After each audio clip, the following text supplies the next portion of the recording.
I'm Logan Crawford, and right now on Spotlight, we're exploring a powerful book. It is called Oversharing, a collection of poetry, and it's written by a terrific author by the name of Autym Laliberte. This powerful collection captures a decade of processing trauma, heartbreak, and self-image issues.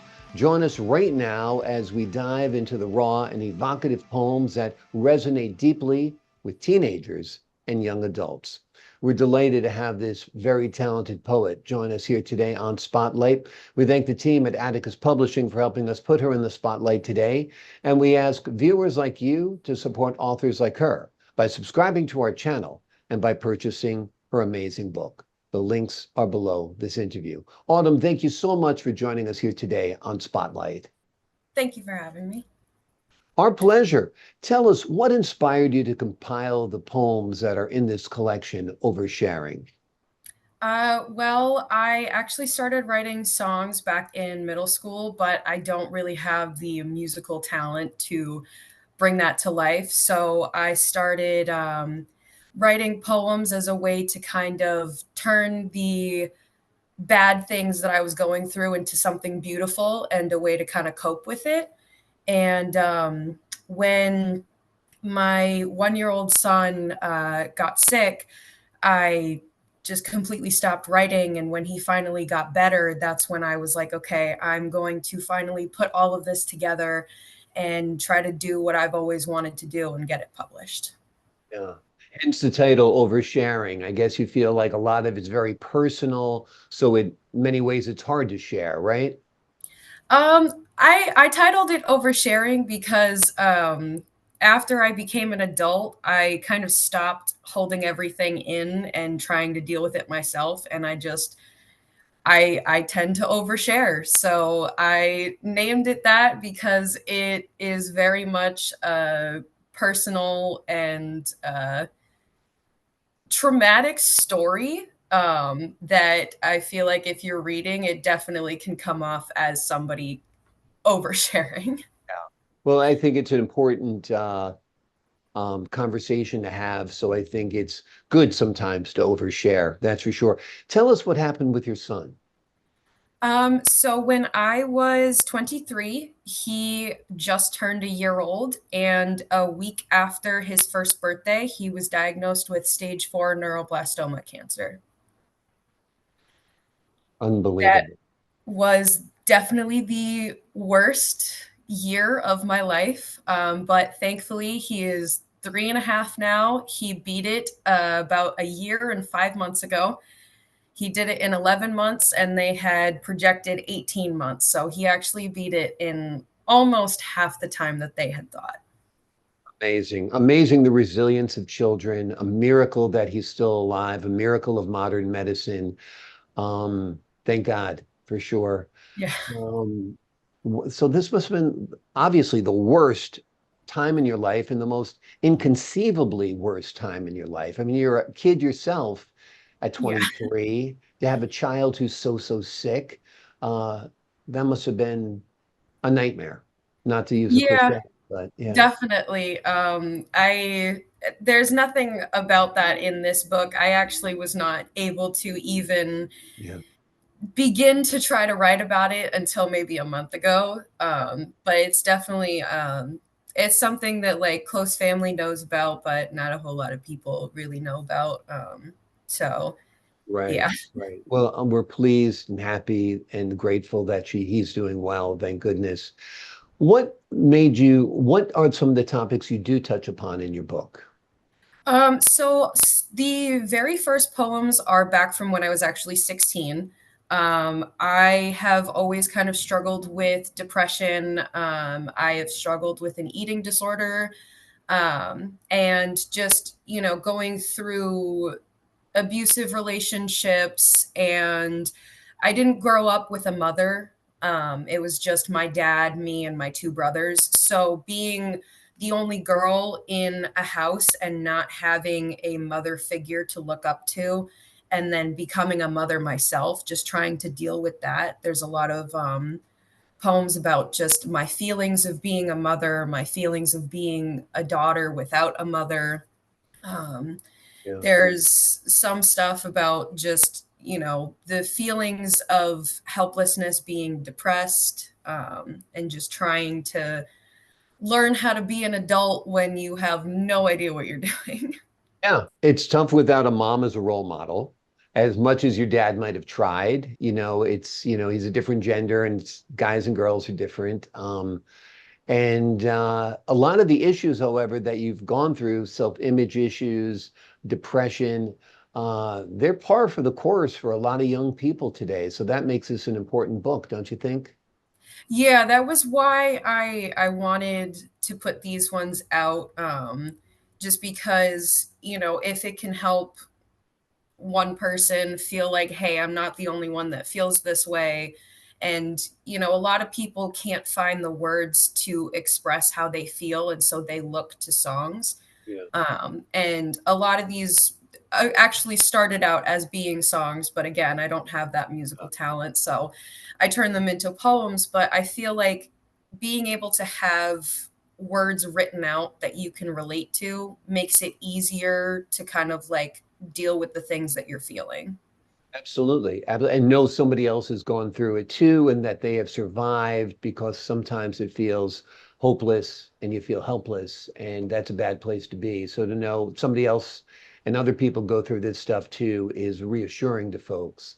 And who knows, maybe somebody out there will pick up your book and put it to music, and that would be a great collaboration, huh? That would definitely be cool. I'd love Yeah, that. yeah, absolutely. Do you have a favorite or a poem in particular that really resonates with you? Um, I have a couple. They were uh some of the darker ones for sure. There was one, it's called Substance, and it is about using, or I should say, abusing substances as a way to cope with a sexual assault. And as saddening as that one is, I definitely think it's one of my favorites because it's one of the better put together ones. And I also think that the imagery in it um, it's one of my best works. Absolutely, absolutely. When you were writing these poems, did you ever think you'd publish them? Did you think they were just something you'd keep in a notebook somewhere or in a box? Tell us a little bit about your thoughts when writing and what it was like writing. Was it therapeutic writing? Did you cry when you wrote them? Tell us a little bit about the writing process. So I usually write my poems at the height of emotion. Mm, So I'm not really thinking about like, oh, is anybody gonna see this, or am I gonna put this in my book? The ones that I put into this are the ones that I was just thinking, this is what I'm feeling. I need to put it into words that I can process. right. So it was definitely a form of therapy for me. Do you have another book coming? I know you, seems like you write a lot, and you said you just recently started writing about your son because up until about a month ago, you didn't have the strength to do it, and I don't blame you. But are you thinking about compiling more? I actually already have a second one in the works, and I already have a title for it as well. So yes, I definitely have quite a few that I have put together that I have to just go through and edit and do that whole process. But yeah, And what is the title? undressed. Undressed. Okay, great. And what's the theme of that book? That one is more of the healing after the trauma. Hmm. So it would kind of be like a sequel in like a novel. It's me experiencing my first healthy relationship with my current fiance, me experiencing finding myself again after getting out of a very long abusive relationship, and just kind of like dealing with the things that come up with the healing process, because I don't think a lot of people realize that healing is just as messy as trauma. Yeah, there's a lot to it. It's funny when you said your first book's Oversharing, of course, and I know from just chatting with you now that your second book is about things getting better. So I thought it was going to be Oversharing, and overcoming. So That is a good title. that's not a bad title to think about also, right? Yeah. So Yeah. your current relationship and your son healthy again and your other son um, has really been a great thing in your life. Tell us about how that's influenced you as a writer, influenced you as a person. I definitely, I feel happier, I feel lighter, and it's very, very true that, people say your kids don't need a perfect mom, they need a happy mom. And I can definitely see the differences in, especially my older son's behavior with just being in a healthier environment with, happier people around. It's definitely just been a massive change for him, which is hard when you go from, something that you've known your whole life and then it's different. But I think it's been a much better change for him. Wonderful. Now, if you were to collaborate with a musician out there, which poem do you think would make the best song? So there's a couple in there. Loveless is definitely one, and I wrote that when I was in my hip hop phase. I was trying to write raps, and then I realized I don't think I could do that.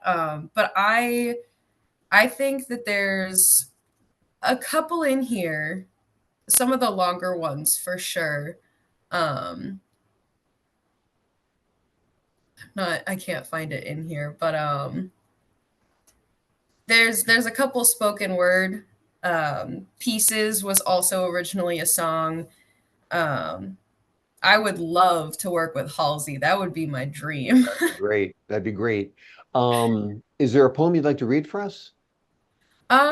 Yeah, I can grab one. I just need to By the find. way, I tried that whole rapping thing. It didn't work for me either. Shockingly, shockingly. I do love to sing. Right. I just have an issue with like trying to come up with the harmonies myself. Melodies and the harmonies and all that. Yeah. Yeah. All right. So I will read graffiti. Okay, graffiti.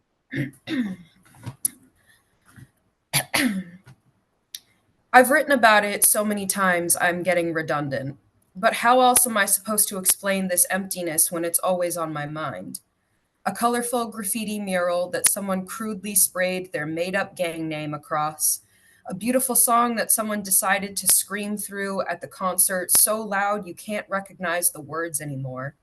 So piercing that when you think back to that song, it's all you hear for the rest of your life. How can I get across that underneath it all, I'm still there, but I can't erase the name without erasing my mural. I can't cover it without also covering the beauty. And I can try to repaint it, but something will always look slightly off, not quite right. It won't be the same anymore. So let me have vodka in my Red Bull because I can paint it again so much better drunk. I can cover the scar in my blurry vision. I can ignore the name, the scream, the desecration to my art, because all I create now is tainted by the image in my head, and suddenly I'm painting the name over my own work. My hand ruining everything I make because the name is sprayed across my brick wall brain, staining the red rectangles that build who I am, growing bigger so less of my mural is seen every day. And I try to paint over it, but the name bleeds through every time. So I spray and spray, but all that changes is the color of my pointer finger. I'm beginning to get redundant, but how many times can I tell you in how many ways that this is more redundant for me because it was my mural that was ruined? Beautiful. That was beautiful. Really, really nice. And the mural is a metaphor for you as a person? Yeah, this I wrote this in art school the one year that I went, and it was just, a lot of the writing assignments that we had like very loose themes, and all I could think about, this was only a year after my assault, and so it was just everything I was writing was just about this assault, and it was just kind of about the helplessness of like being a creative and feeling like no matter what I try to create, it is tainted by this horrible thing that happened. Amazing. Well, it's an amazing poem. Out of adversity sometimes comes art, and that is the case with this poem and many of the poems in this collection. It is called Oversharing, a collection of poetry by Autym Laliberte. It is a powerful collection that captures a decade of processing trauma, heartbreak, and self-image issues. It's an amazing book. You'll find a lot in there to reflect upon. If you're going through some issues yourself, you'll see that other people have gone through it too, and you're not alone. Autym, thank you so much for joining us here today on Spotlight. Thank you. I appreciate your time. To the folks at home, I'm Logan Crawford, thanking you for your time this time. Until next time on Spotlight.